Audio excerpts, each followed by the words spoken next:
হরে কৃষ্ণ। আজ 3 মার্চ মঙ্গলবার, পবিত্র দোল পূর্ণিমার দিন।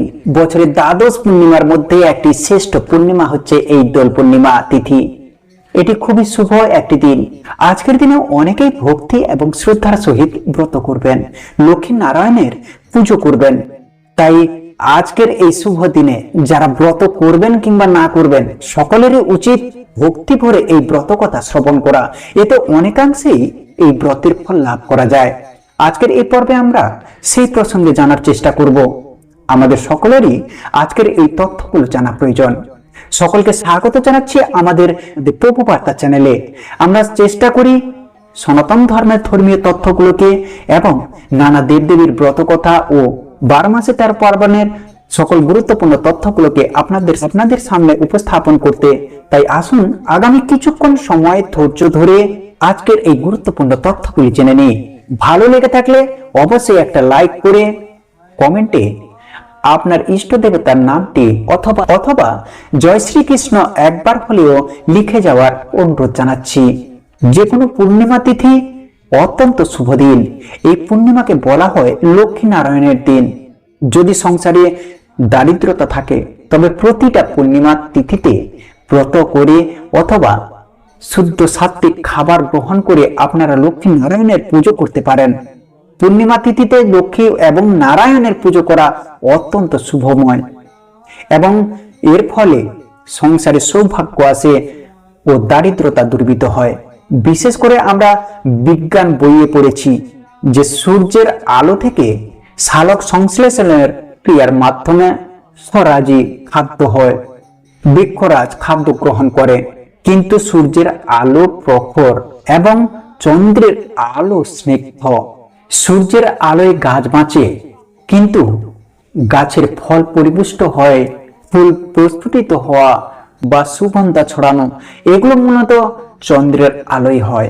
শাস্ত্র মতে পূর্ণিমার আলোয় শস্যদানা ভালো হয়। নদীর জোয়ার ভাটার মতো মানুষের জীবনেও জোয়ার ভাটা হয়। পূর্ণিমার সময় মানুষের জীবন প্রবাহ ঊর্ধ্বমুখে থাকে এবং পূর্ণিমার দিনে যে কাজগুলো ভুলেও করা উচিত নয় তার মধ্যে প্রথমত হচ্ছে কখনো কুকর্ম, চুল দাড়ি কাটা বা নখ কাটবেন না। শরীরের অবিচ্ছেদ অংশ হিসেবে এগুলো পূর্ণিমা বা অমাবস্যায় কাটা নিষিদ্ধ। অনেকে একে কুসংস্কার বলে উড়িয়ে দেয়, কিন্তু এটি বেদের নিয়ম। এতে গ্রহ দোষ লাগে এবং জীবনে অমঙ্গল হতে পারে। 52টি শাস্ত্রে মহাপ্রভুর অবতার হওয়ার প্রমাণ রয়েছে। এই জন্য যাকে তাকে না জেনে ভগবান বলা উচিত নয়। আমরা অনেক সময় বলি যে বাবা মা ভগবানের উপরে। মনে রাখবেন, বাবা মা সন্তানদের কাছে সমস্ত দেবতাদের ঊর্ধ্বে হতে পারে, কিন্তু তার মানে এই নয় যে তারা পরমেশ্বর ভগবানের ঊর্ধ্বে। ভগবান হলেন একলা ঈশ্বর কৃষ্ণ আর সব ভীত। ভগবান যদি কেউ হন তবে তিনি কখনো বৃদ্ধ হয় না। আমরা যাকে ভগবান বলি বা আমার গুরুদেব, তিনি বৃদ্ধ হচ্ছেন। গুরুদেব শিষ্যের কাছে ভগবানের মতো সম্মানীয়, কিন্তু তিনি স্বয়ং ভগবান নন। যদি কোনো গুরুদেব প্রচার করে যে আমি ভগবান, তবে তিনি ভণ্ড। কখনো তাকে গুরু হিসেবে বরণ করা উচিত নয়। কিন্তু কলিযুগের প্রভাবে আমরা এই সমস্ত ভণ্ড ভগবানদের বেশি প্রাধান্য দিয়ে থাকি। এটি ভগবানের চরণে অপরাধ। আরেকটি বিষয় হচ্ছে এবছরের দোল পূর্ণিমার দিনে চন্দ্রগ্রহণ পড়েছে। চন্দ্রগ্রহণ বা সূর্যগ্রহণের সময় একটি অশুভ যোগের সৃষ্টি হয়। তাই কিছু নিয়ম মেনে চলা অত্যন্ত প্রয়োজন। 2026 সালের 3 মার্চ মঙ্গলবার চন্দ্রগ্রহণ শুরু হচ্ছে। এটি দিনের বেলায় পড়েছে, তবু গর্ভবতী মায়েদের জন্য নিয়মগুলো মানা আবশ্যক। এর ফলে সন্তান বিকলাঙ্গ হওয়ার সম্ভাবনা থাকে। যদি গ্রহণকে প্রাধান্য দেওয়া না হয়, গর্ভবতী মায়েদের এই সময়ে কিছু নিয়ম মেনে চলা অত্যন্ত প্রয়োজন। সন্তান যেন সুসন্তান হয় তার জন্য গর্ভাধান সংস্কার অত্যন্ত গুরুত্বপূর্ণ। বীজ যেমন হয় ফলও তেমন হয়। আপনি যদি মিষ্টি আমের চারা রোপণ করেন তবে মিষ্টি আমই পাবেন। এইভাবে পিতামাতা যেমন হন, সন্তানও তেমনি হয়। পূর্ণিমা, অমাবস্যা বা গ্রহণের দিনে যদি কোনো দম্পতি সন্তান ধারণের উদ্দেশ্যে সংগ্রহ করেন তবে সেই সন্তানের জীবন কখনো কল্যাণ হয় না। শাস্ত্র অনুসারে শুভ তিথি ও ব্রহ্ম মুহূর্ত সময়ে ভগবানের কাছে প্রার্থনা করে সুসন্তান আহ্বান করতে হয়। ভাগবত অসুর ও দেবতার জন্মের কাহিনী আছে। কশ্যপ মুনির দুই স্ত্রী অদিতি ও দিতি। দিতি দেবী নিষিদ্ধ সন্ধ্যায় স্বামীর সাথে মিলিত হতে চেয়েছিলেন। কশ্যপ মুনি বারবার নিষেধ করেছিলেন যে এটি অশুভ সময়, এর ফলে জগতের অকল্যাণ হবে। কিন্তু দিতির জেদেই সে সন্তান জন্মেছিল, তারাই হলো অসুর। তাই সময়ের গুরুত্ব অপরিসীম। এই দোল পূর্ণিমার দিনেই হোলিকা দহন হয়েছিল। প্রহ্লাদ মহারাজের পিতা হিরণ্যকশিপু ছিলেন চরম বিষ্ণু বিদ্বেষী। প্রহ্লাদ মহারাজের পিতা হিরণ্যকশিপু ছিলেন চরম বিষ্ণু বিদ্বেষী। তিনি নিজের সন্তান প্রহ্লাদকে বহুবার মারতে চেয়েছিলেন, কারণ প্রহ্লাদ হরিনাম করতেন। হরি যাকে রক্ষা করেন তাকে কেউ মারতে পারে না। হিরণ্যকশিপু যখন সৈন্যদের দিয়ে ত্রিশূল ছুঁড়লেন, তা ফুলের মালা হয়ে প্রহ্লাদের গায়ে পড়ল। পাহাড় থেকে ফেলে দিলেও প্রহ্লাদ রক্ষা পেলেন। হিরণ্যকশিপুর বোন হোলিকার বর ছিল যে তিনি আগুনে পড়বেন না। তিনি প্রহ্লাদকে কোলে নিয়ে অগ্নিকুণ্ডে বসলেন, কিন্তু প্রহ্লাদ যখন কৃষ্ণের নাম স্মরণ করলেন তখন হোলিকা পুড়ে ভস্ম হয়ে গেলেন, আর প্রহ্লাদ অক্ষত রইলেন। এই অশুভ শক্তির বিনাশ থেকেই হোলি উৎসবের সূচনা। এখান থেকে আমাদের শিক্ষা নিতে হবে যে কেউ যদি ধর্মকর্ম করে তবে তাকে নিয়ে ঠাট্টা করা, তামাশা করা চরম অপরাধ। চৈতন্য মহাপ্রভু মূলত এই শুভ দিনেই আবির্ভূত হয়েছিলেন, যেন আমরা এই জন্মেই তার সেবা করে তার কাছে ফিরে যেতে পারি। চৈতন্যের সুন্দর একটি ছোট্ট কাহিনী শাস্ত্রে পাওয়া যায়। নিমাই পণ্ডিত তিনি এই দোল পূর্ণিমার দিনে সেই নিম গাছের নিচে যখন তার মা প্রসব বেদনায় ছিলেন তখন সেখানে আবির্ভূত হয়েছিলেন। নিম গাছের নিচে জন্ম হয়েছিল বিদায় মহাপ্রভুর নাম হয়েছিল নিমাই। নিমাই পণ্ডিত অল্প বয়সে এই পণ্ডিত ও মহা জ্ঞানী ছিলেন যে সমাজ তাকে শ্রদ্ধা করত। সারা ভারতবর্ষের শ্রেষ্ঠ পণ্ডিত কেশব কাশ্মীর পর্যন্ত নিমাইয়ের কাছে হেরে গিয়েছিলেন। নিমাই পণ্ডিত কখনো কোনো অধর্ম করতেন না, তবে একটি কাজ প্রতিদিন করতেন। নবদ্বীপে কলা বেচা শ্রীধর নামে এক ব্যক্তি ছিল। শ্রীধর ছিল অত্যন্ত দরিদ্র, যার আত্মীয় স্বজন বা বন্ধু বান্ধব বলতে কেউ ছিল না। তার ঘরটি ছিল ভাঙা। চাঁদনি রাতে চাঁদের আলো পড়তো, আর বৃষ্টির দিনে বৃষ্টির জল পড়তো। এক কাপড়ে থাকা শ্রীধরের ছেঁড়া কাপড় ছিল, কিন্তু অন্তরে তিনি সদা সুখী ছিলেন। কেন? কারণ তিনি সারাক্ষণ কৃষ্ণ নাম করে সময় কাটাতেন। ভগবান যা দিয়েছেন তা নিয়েই তিনি সন্তুষ্ট থাকতেন। কলার মোচা বিক্রি করে জীবিকা নির্বাহ করতেন। তিনি যে সামান্য টাকা পেতেন তার অর্ধেক দিয়ে কৃষ্ণ সেবা করতেন, আর বাকি অর্ধেক টাকা দিয়ে তিনি নিজের পেট চালাতেন। অদ্ভুত বিষয় হলো নবদ্বীপের শ্রেষ্ঠ পণ্ডিত নিমাই প্রতিদিন বাজারে যেতেন এবং এই শ্রীধরের কাছ থেকে বিনামূল্যে কলার মোচা নিয়ে আসতেন। কোনোদিন তিনি মোচার সঠিক দাম দিতেন না। একদিন শ্রীধর নিমাইয়ের হাত ধরলেন এবং বললেন, নিমাই, তুমি এত বড় পণ্ডিত, তুমি কেন এভাবে বিনা পয়সায় আমার মোচা নিয়ে যাচ্ছ? আমি গরিব মানুষ, ঠিক মতো খেতে পারি না। আমি কিন্তু তোমার বাবার কাছে অভিযোগ করব। নিমাই পণ্ডিত হাসলেন এবং বললেন, শ্রীধর, তুমি চিন্তা করো না, একদিন আমার বাড়িতে যেও, আমি তোমার সমস্ত ঋণ শোধ করে দেব। যখন নিমাই সন্ন্যাস নিয়ে চলে যাবেন বলে নবদ্বীপে রটে গেল, তখন ভক্তরা বুঝতে পেরেছিলেন যে নিমাই আর বেশি দিন থাকবেন না। নিমাইয়ের বাড়িতে সেদিন বিশাল বৈষ্ণব সেবার আয়োজন করা হয়েছে। সবাই যার যার সামর্থ্য ছিল চাল ডাল নিয়ে এসেছিল। নিমাই নিজে হাতে সবাইকে রান্না করে প্রসাদ খাওয়াচ্ছিলেন, কারণ গৃহকর্তাকে সব শেষে প্রসাদ পেতে হয়।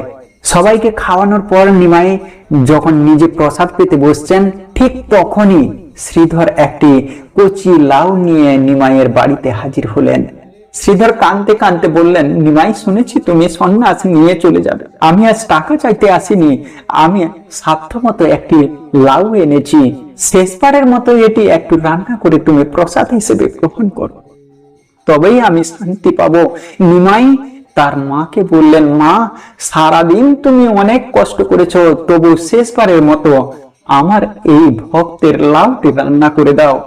সেই লাউ খেয়ে নিমাই পণ্ডিত বলেছিলেন, স্বাদের লাউ বানাইলি মোরে বৈরাগী। খাওয়ার পর নিমাই শ্রীধরের হাত ধরে আড়ালে নিয়ে গেলেন। সেখানে শ্রীধরকে তিনি প্রথম বিষ্ণু রূপ দর্শন করালেন। সেই চতুর্ভুজ দিব্যরূপ। ভগবান বললেন, শ্রীধর, আমি সেই কৃষ্ণ যে তোমার থেকে বিনামূল্যে মোচা নিয়ে যেত। আজ তুমি কি যে বর চাও? ব্রহ্মত্ব চাও, ইন্দ্রের আসন চাও, নাকি বিশাল রাজ্য চাও? শ্রীধর দুই হাত জোর করে বললেন, প্রভু, আমি কোনো রাজ্য বা ধন সম্পদ চাই না, শুধু আমার প্রতিটি জন্মে যেন আপনার এই রাঙা চরণে ভক্তি পাই, আর কিছু চাই না, আর কিছু চাই না। এই হলেন শ্রী চৈতন্য মহাপ্রভু, যিনি ভক্তের সামান্য উপহারে সন্তুষ্ট হন। শ্রী চৈতন্য মহাপ্রভু যখন প্রবলভাবে হরিনাম আন্দোলন শুরু করলেন, তখন কিছু গোড়া ব্রাহ্মণ নবদ্বীপের শাসনকর্তা চাঁদ কাজীর কাছে অভিযোগ করলেন। কাজী সাহেব তখন আদেশ দিলেন যে কেউ উচ্চস্বরে সংকীর্তন করতে পারবে না। তার পেয়াদারা এসে ভক্তের মৃদঙ্গ ভেঙে ফেললেন। এই সংবাদ শুনে মহাপ্রভু অত্যন্ত ক্রুদ্ধ হলেন। তিনি কোনো অস্ত্র নিলেন না, বরং এক বিশাল আইন অমান্য আন্দোলন শুরু করলেন। হাজার হাজার মানুষ হাতে মৃদঙ্গ ও করতাল নিয়ে কাজীর বাড়ির দিকে এগিয়ে চললেন। এটি ছিল ইতিহাসে প্রথম অহিংসা আইন অমান্য আন্দোলন। কাজী ভয়ে ঘরের উপরতলায় লুকিয়ে থাকলেন। পরে মহাপ্রভুর আহ্বানে তিনি নিচে নেমে এলেন। তাদের মধ্যে দীর্ঘ সময় শাস্ত্রীয় আলোচনা হলো। মহাপ্রভু তাকে কোরআন ও সনাতন শাস্ত্রের যুক্তি দিয়ে গোবধের কুফল বুঝিয়ে দিলেন। তিনি বললেন যে গাভী দুগ্ধ দেয়, যে মায়ের সমান, তাকে হত্যা করা মহাপাপ। কাজীর অন্তর পরিবর্তন হলো। তিনি মহাপ্রভুর চরণে আশ্রয় নিলেন এবং তার উইলে লিখিতভাবে লিখে গেলেন যে তার বংশের কেউ কোনোদিন এই হরি নাম সংকীর্তনে বাধা দেবে না। আজও নবদ্বীপে সেই চাঁদ কাজীর সমাধি বিদ্যমান।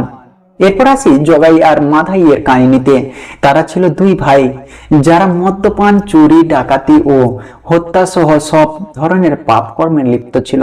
মহাপ্রভুর আদেশে নিত্যানন্দ প্রভু ও হরিদাস ঠাকুর তাদের কাছে গিয়ে হরিনাম করতে অনুরোধ করলেন, কিন্তু তারা ক্ষিপ্ত হয়ে মদের কলসের কানা দিয়ে নিত্যানন্দ প্রভুর মাথায় আঘাত করলেন।